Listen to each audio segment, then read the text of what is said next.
사무엘하 13장 1절에서 14절까지의 말씀입니다. 그 후에 이 일이 있으니라. 다윗의 아들 압살롬에게 아름다운 누이가 있으니 이름은 다말이라. 다윗의 다른 아들 암논이 그를 사랑하나 그는 처녀이므로 어찌할 수 없는 줄을 알고 암논이 그의 누이 다말 때문에 울화로 말미암아 병이 되니라. 암논에게 요나답이라 하는 친구가 있으니 그는 다윗의 형 시므아의 아들이요 심히 간교한 자라. 그가 암논에게 이르되 왕자여 당신은 어찌하여 나날이 이렇게 파리하여 가느냐? 내게 말해주지 아니하겠느냐 하니 암논이 말하되 내가 아우 압살롬의 누이 다말을 사랑함이니라 하니라. 요나답이 그에게 이르되 침상에 누워 병든 채 하다가 내 아버지가 너를 보러 오거든 너는 그에게 말하기를 원하건대 내 누이 다말이 와서 내게 떡을 먹이되 내가 보는 데서 떡을 차려 그의 손으로 먹여주게 하옵소서 하라 하니 암논이 곧 누워 병든 채 하다가 왕이 와서 그를 볼 때에 암논이 왕께 아뢰되 원하건대 내 누이 다말이 와서 내게 보는 데에서 과자 2개를 만들어 그의 손으로 내게 먹여주게 하옵소서 하니 다윗이 사람을 그의 집으로 보내 다말에게 이르되 이제 내 오라버니 암논의 집으로 가서 그를 위하여 음식을 차리라 한지라. 다말이 그 오라버니 암논의 집에 이름에 그가 누웠더라. 다말이 밀가루를 가지고 반죽하여 그가 보는 데서 과자를 만들고 그 과자를 굽고 그 냄비를 가져다가 그 앞에 쏟아 놓아도 암논이 먹기를 거절하고 암논이 이르되 모든 사람을 내게서 나가게 하라 하니 다 그를 떠나 나가니라. 암논이 다말에게 이르되 음식물을 가지고 침실로 들어오라. 내가 내 손에서 먹으리라 하니 다말이 자기가 만든 과자를 가지고 침실에 들어가 그의 오라버니 암논에게 이르러 그에게 먹이려고 가까이 가지고 갈 때에 암논이 그를 붙잡고 그에게 이르되 나의 누이야 와서 나와 동침하자 하는지라. 그가 그에게 대답하되 아니라 내 오라버니여 나를 욕되게 하지 말라. 이런 일은 이스라엘에서 마땅히 행하지 못할 것이니 이 어리석은 일을 행하지 말라. 내가 이 수치를 지니고 어디로 가겠느냐? 너도 이스라엘에서 어리석은 자 중에 하나가 되리라. 이제 청하건대 왕께 말하라. 그가 나를 내게 주기를 거절하지 아니하시리라 하되 암논이 그 말을 듣지 아니하고 다말보다 힘이 셈으로 억지로 그와 동침하니라. 오늘 사무엘하 13장에는 다윗의 맏아들인 암논이 그 이복 동생 다말을 범하는 험악한 이야기가 기록되어 있습니다.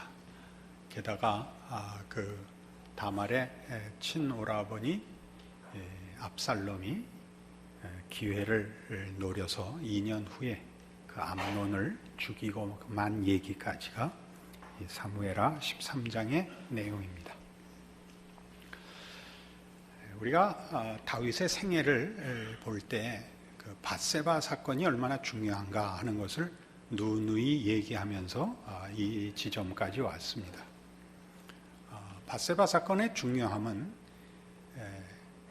이 13장 이후로 마지막까지 계속되는 다윗의 후반 인생이 왜 이런 식으로 기록됐느냐를 이해하는 데 매우 중요합니다. 다윗을 처음부터 훌륭한 사람으로 생각을 하고 밧세바 사건을 그의 한 실수로 취급을 하고 그래서 하나님 앞에 벌을 받는 것으로 그렇게 생각하는 이들이 적지 않이 많은데 그렇게는 사무엘의 상하의 기록들이 일관성을 가지지 못합니다. 여러 번 강조한 대로 다윗은 말하자면 좀 더 과장해서 말하자면 기독교 신앙이라는 것을 자기의 힘으로 또는 자기의 그 자신감으로 생각을 하고 가졌던 신앙으로부터 밧세바 사건을 통하여 현대식으로 얘기를 하면 신약시대식으로 얘기를 하면 예수 그리스도의 필요성을 깨닫게 되고 그래서 그는 은혜를 구하며 예수 안에서 자신과 다른 인생을 이해하는 자리로 넘어온다. 이렇게 보는 것이 제가 이해하는 다윗입니다. 그렇게 보면 이 다윗의 후반부 인생이 이제 그 압살롬의 반역이라는 것으로 가장 크게 그 내용이 이어지는데, 그렇게 후반부 인생이 고난 속에 있는 이유를 알게 됩니다. 그 밧세바 이전의 다윗이 대표적으로 골리앗을 물리치고 사울 왕의 핍박을 감내하는 신앙으로 묘사됐다면, 후반부의 인생은 도망 다니고 고난을 겪고 울고 하는 그 어려운 인생인데, 성경이 대조하고 싶은 것은 그 자신만만하던, 그래서 우리가 이해하기 좋게 얘기하자면 자기 의를 증명하는 신앙생활을 하던 다윗이 밧세바 사건을 통하여 은혜의 필요성과 은혜가 없으면 안 되는 죄인된 자신과 인생을 이해한 이후에 그가 인생을 어떤 눈으로 보느냐 하는 차원에서 일관성을 가지는 것이 그의 후반부 인생에 대한 사무엘 하의 기록인 것입니다. 그래서 우리가 압살롬의 반란 사건에서 더 확인하겠지만, 다윗은 그 모든 어려움들을 기꺼이 감내하는, 그러니까 의지나 무슨 의욕을 가지고 자신감으로 극복을 하는 것이 아니라 그 슬픔과 비극을 또는 절망을 당연한 우리의 현실로, 그리고 하나님의 은혜 가운데서만 해결될 수 있는 일로 이해한 모습으로 그려지게 됩니다. 오늘 그 첫 번째 내용입니다. 암논이 다말을 범했고 그 이야기를 다윗이 듣습니다. 21절에 다윗의 반응이 이렇게 나옵니다. 다윗 왕이 이 모든 일을 듣고 심히 노하니라. 그런데 재미있는 것은 그냥 읽으면 다말의 암논에 대해서 노했다 이렇게 생각하실 수 있습니다. 그러나 그렇게 간단치 않습니다. 이 노함은 어떤 의미인지 조금 더 두고 볼 필요가 있습니다. 그리고 2년 후에 이제 압살롬이 자기 양털을 깎게 됐다. 이제 목축업을 하는 이들이, 이스라엘 백성들이 그 목축업을 하는 이들이 많았는데, 그 양털을 깎는다는 것은 농사로 말하면 추수하는 것과 같습니다. 큰 그 기쁨이고 그 잔치를 배설하고 많은 노동력을 필요로 하며 또 축하객들을 불러들이는 그런 행사를 하곤 했던 것으로 추정됩니다. 다른 왕자들을 다 초대했고 물론 암논이 왔습니다. 압살롬이 암논을 죽였습니다. 그러나 처음에는 다 죽은 줄로 알았죠. 30절. 그들이 길에 있을 때 압살롬이 왕의 모든 아들들을 죽이고 하나도 남기지 아니하였다는 소문이 다윗에게 이르매 왕이 곧 일어나서 자기의 옷을 찢고 땅에 들어 눕고 그의 신하들도 다 옷을 찢고 모셔선지라. 그런데 나중에 알고 보니까 암논만 죽었고 나머지 왕자들은 살았더라고요. 35절. 요나답이 왕께 아뢰되 보소서 왕자들이 오나이다. 당신의 종이 말한 대로 되었나이다 하고 말을 마치자 왕자들이 이르러 소리를 높여 통곡하니 왕과 그의 모든 신하들도 심히 통곡하니라. 자, 우리는 이 13장의 내용을 물론 이제 더 뒤에까지 다 보고 이제 돌아와 보면 확실합니다만은 지금은 여러분이 제 인도를 따라서 이런 시각으로 볼 필요가 있습니다. 다윗이 암논 사건을 접했을 때, 또 압살롬이 암논을 죽인 사건을 접했을 때 그의 마음에 무슨 생각이 났을 것이냐 하는 겁니다. 우리는 쉽게 암논이 그럴 수가 있단 말이냐, 압살롬이 그럴 수가 있단 말이냐, 그게 맨 먼저 떠오르는 생각이겠지만 13장 사건 안에요. 그러니까 12장 바로 붙어 있단 말이에요. 그러니까 다윗은 암논의 사건이 자기 사건을 불러일으키고 있고 생각하게 하고, 압살롬이 암논을 죽인 것이 자기가 우리아를 죽인 사건을 들춰내고 있는 것으로 느낄 수밖에 없는 것입니다. 다윗의 분노와 다윗의 통곡에는 다만 어떻게 그럴 수가 있어가 아니라 밧세바 사건을 겪은 이후에 그는 너두냐, 나만의 문제가 아니고 너도냐? 우리 모든 인간이 다 똑같단 말이냐? 라는 그 해결책이 없는, 그래서 나오는 분노와 통곡이 있었다 라고 생각하는 것이 정당해 보입니다. 예수 믿는 게 이렇게 자꾸 부정적이냐, 이렇게 좀 더 적극적이고 이렇게 생각하시면 안 됩니다. 왜냐하면 이유가 있습니다. 고린도전서 11장으로 갑니다.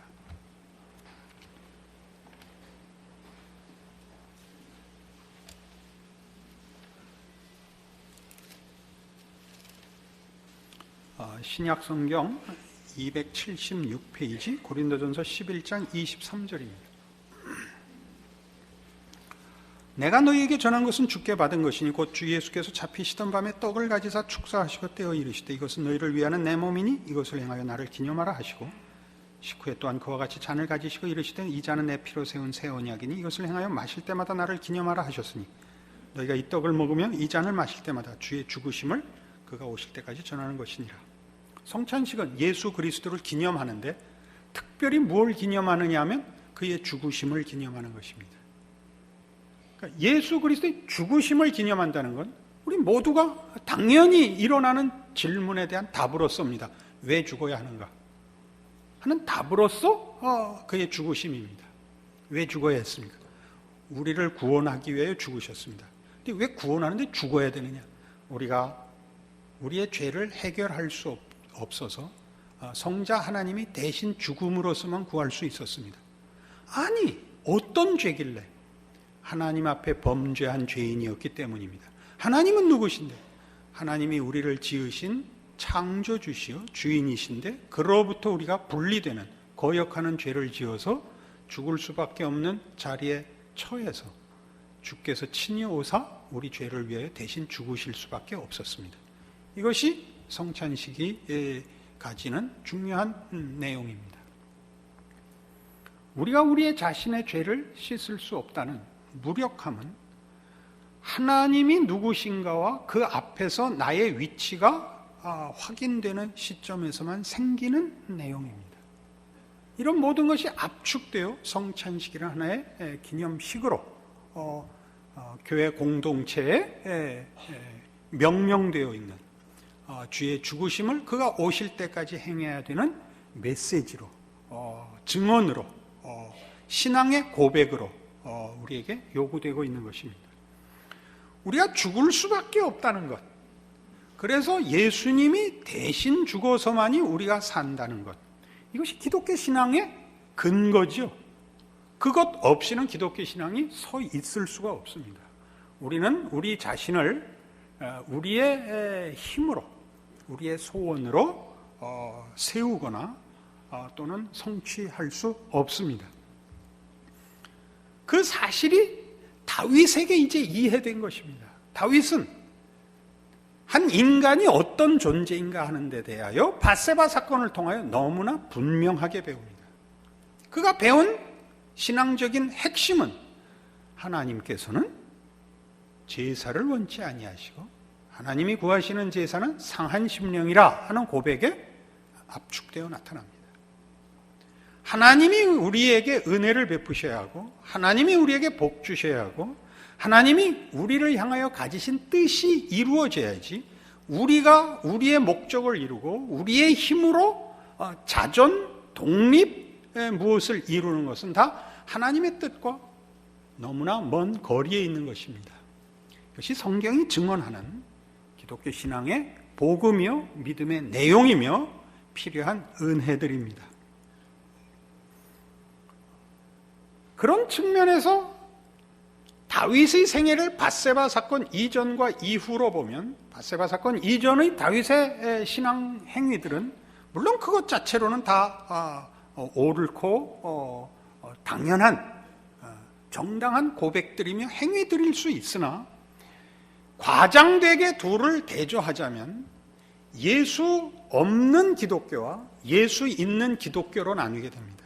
예수 없는 기독교와 예수 있는 기독교라는 것은 기독교가 스스로를 죄인으로 인식하고 예수 안에 서 있는 기독교냐, 자신의 자신감 위에 서 있는 기독교냐라는 두 대조가 되는 것입니다. 물론 신앙인들 사이에 이 둘은 있을 수 없습니다. 예수 없는 기독교인이 있을 수 없습니다. 그러나 현실적으로는 예수 그리스도를 믿는다고 고백하고 근거하여 서 있으면서도 자신의 신앙을, 그 성립된 신앙을 자신의 근거 위에 세우는 실수를 하는 것이 현실적인 신앙 실천의 현장입니다. 그래서 대부분의 신앙인들은 그리스도로 말미암는 근거를 선언하고 은혜를 구하는 한 부분과 그것이 자신의 남다른 점이라는 자부심과 자랑 속에 서 있는 한 부분으로 혼합되어 있는 것으로 보여집니다. 그러니까 다윗의 생애는 따지면 이 전반부 부분은 그가 하나님의 사람이 아닌 것은 아니지만 마치 하나님과 신앙을 동원하여 자신의 남다름을 증언하는 자부심에 뭉친 종교인으로 우리가 극단적으로 묘사할 수 있고, 밧세바 사건을 통해서야 비로소 예수 안에 있는 은혜를 확인한, 그래서 겸비하고 엎드려 비는 진정한 신앙의 자리로 돌아온 자로 우리는 생각할 수 있습니다. 이런 일들은 누가복음 18장에 가면 예수님의 비유 속에 이렇게까지 확인됩니다. 누가복음 18장 9절입니다. 또 자기를 의롭다고 믿고 다른 사람을 멸시하는 자들에게 이 비유로 말씀하시되, 두 사람이 기도하러 성전에 올라가니 하나는 바리새인이요 하나는 세리라. 바리새인은 서서 따로 기도하여 이르되, 하나님이여, 나는 다른 사람들 곧 토색, 불의, 간음을 하는 자들과 같지 아니하고 이 세리와도 같지 아니함을 감사하나이다. 나는 일에 2번씩 금식하고 또 소득에 11조를 드리나이다. 세리는 멀리 서서 감히 눈을 들어 하늘을 쳐다보지도 못하고 다만 가슴을 치며 이르되, 하나님이여, 불쌍히 여기소서. 나는 죄인이로소이다 하였느니라. 내가 너희에게 이르노니 이에 저 바리새인이 아니고 이 사람이 의롭다 하심을 받고 그의 집으로 내려갔느니라.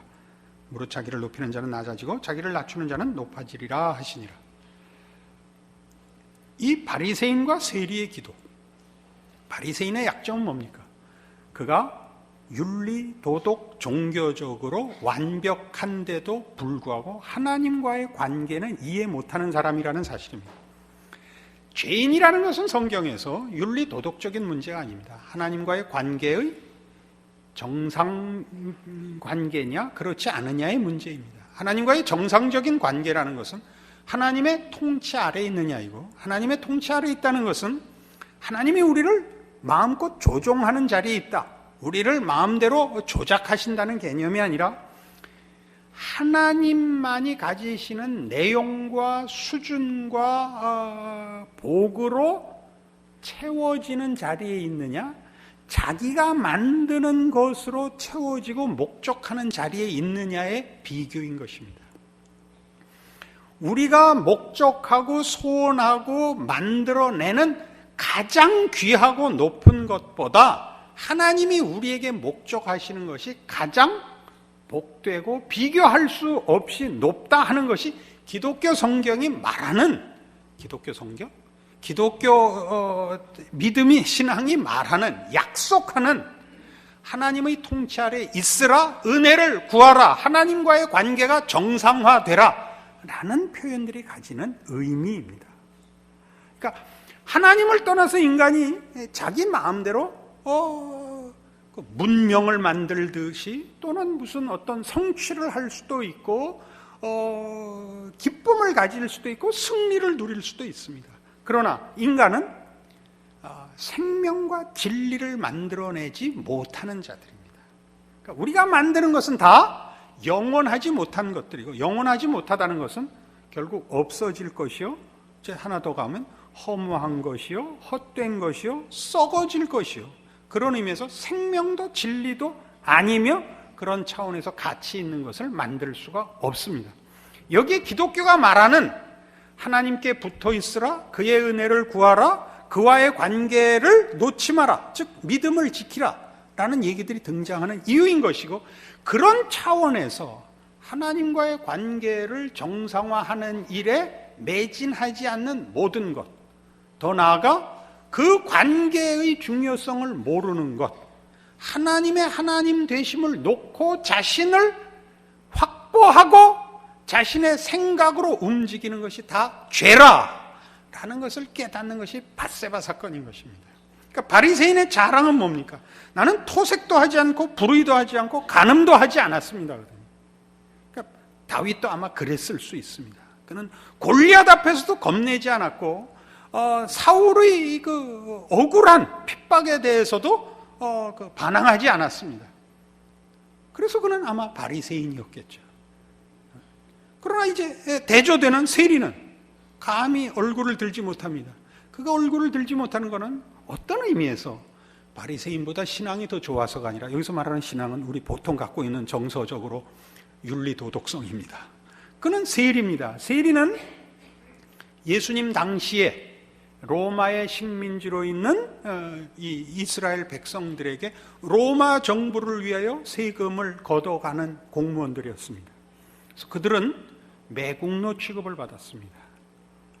그러니까 세리는 뭐 다른 윤리 도덕성을 뛰어넘는 죄인들이었던 거죠. 그러니까 그렇게라도 먹고 살아야 됐던 사람이었겠죠. 그러니까 자신의 처지를 그가 이 매국노라고 취급받는 현실 때문에 자신의 어떠함, 그가 보다 멋있게 살 수 없는 자신의 한계를 깊이 깨우쳤고, 그래서 아마 하나님께 더 메어 달릴 수 있었겠죠. 하나님 앞에 메어 달리는 것, 하나님께 은혜를 구하는 것, 그것이 최우선하는 신앙이며, 인간이 다른 어떤 인간이 만들어내는 어떤 능력과 성취보다도 중요한 것이다를 대조하는 것이 이 바리새인과 세리의 기도로 비유된 예수님의 가르치심인 것입니다. 그런 차원에서 따지면 다윗의 생애에서 다시 확인하듯이 그가 밧세바 사건 이전에 이룬 모든 성취들은 어떤 의미에서 진정 필요한 것은 아닌 것입니다. 신앙적인 차원에서 꼭 의미 있는 것도 아닌 것입니다. 그가 어떻게 모든 고난을 극복하고 왕이 되어 그 나라를 든든히 세워 우리 보통 하는 대로 하나님의 영광을 드러냈느냐, 이건 아닙니다. 오히려 그 이후에 밧세바 사건 이후에 일어나는 이 자기 아들들의 못난 짓, 특히 압살롬의 반역 행위들을 그가 어떤 안목과 그 내용에서 감내하며 하나님께 은혜를 구하는가 하는 차원에서 사실은 다윗 생애의 진정한 내용이, 성경이 하고 싶은 내용이 흘러나오고 있는 것입니다. 고린도 후서 4장에 가시면 지금 얘기한 동일한 내용이 성경에 이렇게 기록되어 있습니다. 289페이지 고린도 후서 4장 5절입니다. 우리는 우리를 전파하는 것이 아니라 오직 그리스도 예수의 주 되신 것과 또 예수를 위하여 우리가 너희의 종된 것을 전파함이라. 어두운 데에 빛이 빛이라 말씀하셨던 그 하나님께서 예수 그리스도의 얼굴에 있는 하나님의 영광을 아는 빛을 우리 마음에 비추셨느니라. 우리가 이 보배를 질그릇에 가졌으니 이는 심히 큰 능력은 하나님께 있고 우리에게 있지 아니함을 알게 하려 함이라. 우리가 사방으로 우겨쌈을 당하여도 쌓이지 아니하며 답답한 일을 당하여도 낙심하지 아니하며 박해를 받아도 버린 바 되지 아니하며 거꾸로 뜨림을 당하여도 망하지 아니하고 우리가 항상 예수의 죽음을 몸에 짊어짐은 예수의 생명 또한 우리 몸에 나타나게 하려 함이라.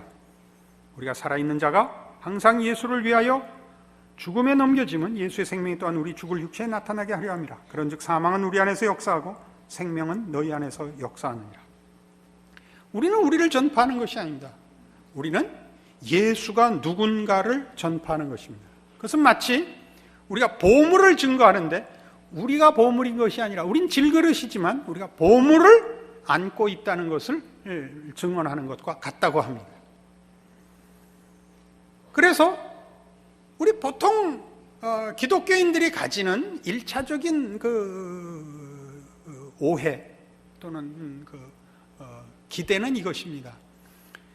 세상 사람들이 세상을 믿고 살고 자기를 믿고 사는 것과 달리 진정한 세상에 온 존재의, 온 우주의 주인이신 하나님을 믿고 사니까 내가 승리해야 된다라고 믿는 것입니다.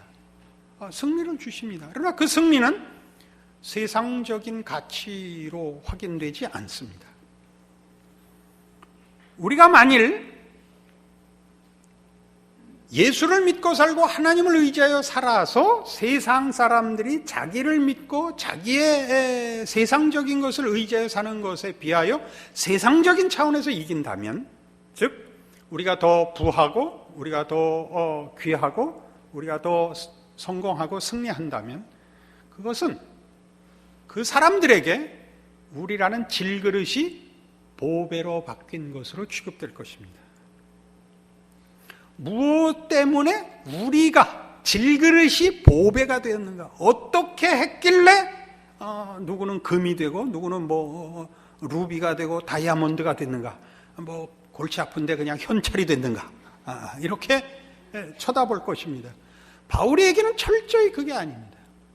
우리는 세상 사람들 앞에서 오히려 예수를 믿고 산다는 것이 무언지가 의문이 생기게 결과된다라는 설명을 받습니다.